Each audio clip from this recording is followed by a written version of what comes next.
vamos a estar enfrentando. Así que bueno, un fuerte aplauso para Joaquín Alarce.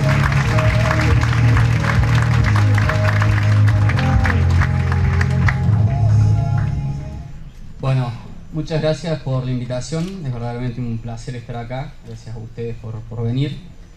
Es muy enriquecedor esta conversación que se dio hoy al mediodía almorzando y estando acá escuchando las presentaciones. Sobre todo esto de hablar entre arquitectos y desarrollistas, que muchas veces es cierto, estamos un poco alejados en muchas de nuestras reflexiones. Y bueno, voy a tratar de hablar de nuestro trabajo a través de 4 pequeños proyectos. En algo de que se ha hablado junto a mi socio, voy a hablar mucho en plural, no por una cuestión de problema de ego ni mucho menos, sino más bien porque tenemos esta concepción del trabajo de la creatividad compartida. En ese sentido vamos a tratar de enfocarnos en esto de la fachada y la experiencia en fachadas, aunque puntualmente no desarrollamos la fachada, no nos interesa en lo más mínimo la fachada como pieza gráfica, es decir, fachada o vista, sino más bien el corte. El corte es la pieza en la cual tenemos una noción mucho más profunda de lo que son las proporciones, lo que es el espacio, lo que es la relación con el exterior, con lo que tenemos al frente, con lo que tenemos encima, con lo que tenemos debajo nuestro. Y si hacemos un foco en ese corte, o sea, hacemos un zoom, podemos entrar en cuestiones que se ha hablado mucho acá, que tienen que ver con la técnica y con la construcción. Es decir, el corte fachada, que es una pieza que es muchísimo más rica, quizás que verlo desde afuera, donde se puede ver la tecnología y se puede ver la sucesión de capas que hacen a la calidad de los espacios interiores, en cuanto a aislaciones, doble muros, vidrios y demás.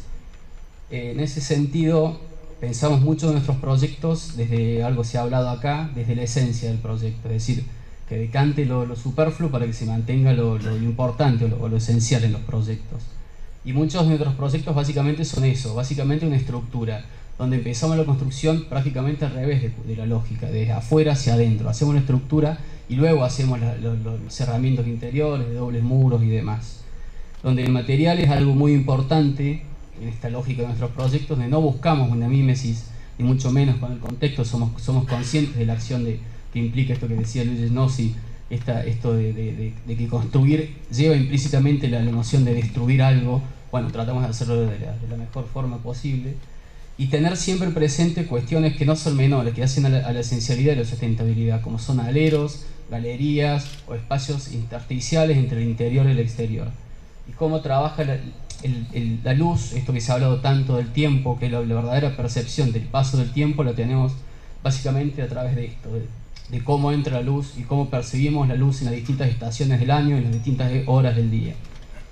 Y tiene que ver con esta lógica que plantea Tanizaki en su libro El elogio de la sombra, donde justamente esta noción muy occidental de que todo es luz y demasiada luz, bueno, es necesaria quizá la sombra y el entendimiento de esa sombra en contraste de la luz.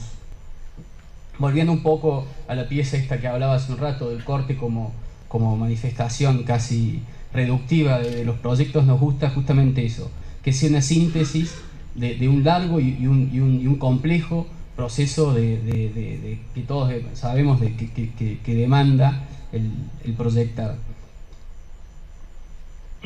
Y que la expresión de la construcción sea la expresión del edificio.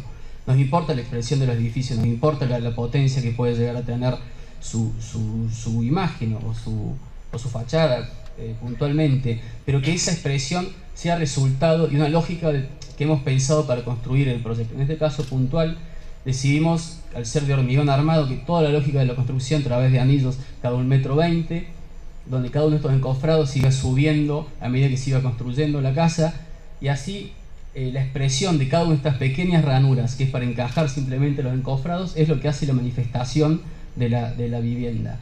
Y ese sistema, que muchas veces resulta muy rígido, al mismo tiempo es lo que nos marca todos los lineamientos generales del proyecto. A dónde abrimos las aberturas, a dónde abrimos las ventanas, las puertas, a dónde llegamos con los dinteles y demás.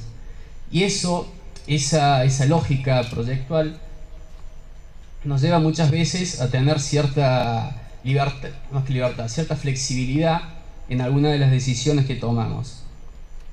Así, por ejemplo, me gusta esta sucesión de imágenes, que es más que un juego, digamos, un juego un poco extraño, somos una especie rara quizá los arquitectos, pero este era el proyecto original que habíamos planteado, donde tiene estas cuestiones muy de los arquitectos, del lleno, del vacío, del equilibrio entre lo ciego y lo que está abierto y demás. Y bueno, definitivamente los clientes querían abrir una ventana con mucha lógica, con mucho sentido común, de esto es lo que habla Santiago. Este es el proyecto como realmente se construyó. Entonces, esta lógica de la construcción, todo el 1,20 m y esta flexibilidad que permitía, consideramos de que sí, que sigue siendo estamos muy conformes con el proyecto, y sin embargo no resta esto de poder trabajar en conjunto con el cliente. Sin embargo, este juego raro de tres asociaciones, esto es básicamente lo que el cliente quería, era abrir casi en su totalidad el espacio. Y en eso creo que es algo muy importante que tiene que ver con esto de las experiencias en fachadas, que en realidad puede ser experiencias en fachadas o experiencias en vida o en trabajo con los clientes, que es un poco algo de eso. Ni demasiado arquitecto ni demasiado cliente. Es justamente el equilibrio entre lo que uno propone y lo que el cliente necesita, y encontrar ese equilibrio para un buen resultado. Esto es un poco lo que se decía, ¿no? De que hay grandes clientes atrás. Bueno, otro que no se llega a ver muy bien en esta imagen, pero otra de las cualidades que ofrece el corte es la relación con el contexto que tenemos. En este caso puntual son los árboles, no se ve en el corte, pero se ve la proporción de los árboles que tienen en base al interior de los espacios. Entonces uno puede ver en vertical la relación que tiene de los espacios interiores con ese contexto. En este caso es una casa también con esta misma lógica muy sistémica, por decirlo, o de la lógica del sistema, pero del sistema de la construcción, que plantea esta misma lógica que ya planteamos en otro proyecto de las fajas horizontales en llenado de hormigón cada 1,20 m, contrapuesto con una cubierta de madera continua que hace la totalidad del proyecto. Es una casa muy extensa de casi 500 metros cuadrados, que tiene como esa flexibilidad o esa libertad que permite moverse adentro del terreno para así dejar atravesar y dejar acomodarse mejor a la preexistencia que teníamos, en este caso los árboles. Como vemos, por ejemplo, bueno, dejamos pasar los árboles adentro de la casa y demás. Es decir, un sistema muy rígido, pero que, bueno, como decía recién, en contrapartida plantea libertades o flexibilidades. Tiene que ver también esto, por ejemplo, la descomposición de las columnas, como planteamos acá, con esta pequeña reminiscencia hacia el bosque, siempre desde la lógica de la razón o de la acción del ser humano, digamos, que es eso, que es la construcción. No pretendemos naturaleza, ni mucho menos, pero el trabajo en conjunto con muchas veces pequeño, en este caso una empresa chica de psicoaluminio que nos permitía correr entre las carpinterías, entre las columnas, perdón, todas las carpinterías. Y esta cubierta que nos da toda esta unidad y esta continuidad de los distintos espacios dentro del proyecto. Bueno, vuelvo un poco a esto de lo que hablaba, que uno ve este corte y entiende perfectamente la lógica del proyecto, un edificio suspendido que puede ser atravesable por debajo. Ese es un concepto claro, fuerte, contundente, que representa la esencia del proyecto. Pero al mismo tiempo, en este caso puntual, sí planteamos más la lógica de un revestimiento, donde se toma la lógica de algo muy simple, que es el vidrio, y la sutileza que eso puede llegar a ofrecer, es decir, un plus que en este caso estamos ofreciendo con este proyecto. Y cómo uno ve algo tan simple como es el vidrio, o sea, cómo lo ve, cómo le dé la luz y cómo esté orientado, figura como algo volumen o algo completamente transparente.